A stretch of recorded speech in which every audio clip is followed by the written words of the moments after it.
బాధపడుకుంటూ కూర్చుంటే తల్లిదండ్రుల సమస్య తీరదు.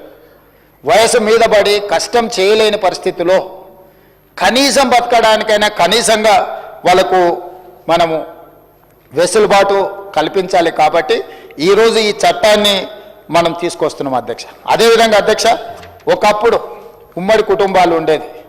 ఉమ్మడి కుటుంబమే కాకుండా కుటుంబంలో తమరైనా నాకు తెలిసి తమరికి 8 మంది సోదరిమణులు, తమరొక్కరు.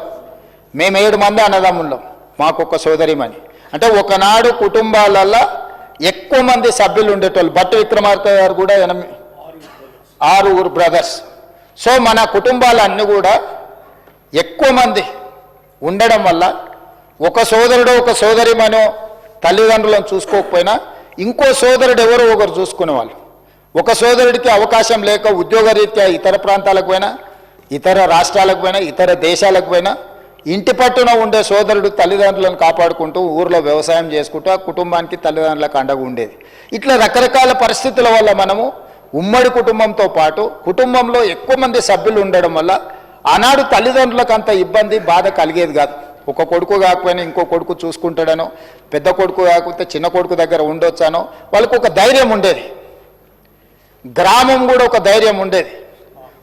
ఊరంతా మాకు అండగా నిలబడుతుంది, ఊరంతా మాకు భూమి ఉన్నా ఇల్లు ఉన్నా లేకపోయినా ఊరు మాకు అండగా నిలబడుతుందని ఊరు కూడా ఒక నమ్మకం, ఒక విశ్వాసం.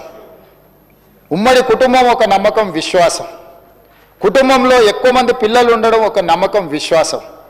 ఈరోజు కాలం మారింది, పరిస్థితులు మారినాయి, ఆలోచనలు మారినాయి, అవసరాలు మారినాయి, మన ఎదుగుదల లేకపోతే మన ఆలోచనలు మారిపోయినాయి. ఈ సందర్భంగా ఈరోజు ఈ చట్టాన్ని ఈ పరిస్థితుల్లో ఈరోజు మనం చేసే పరిస్థితి వచ్చింది అధ్యక్ష.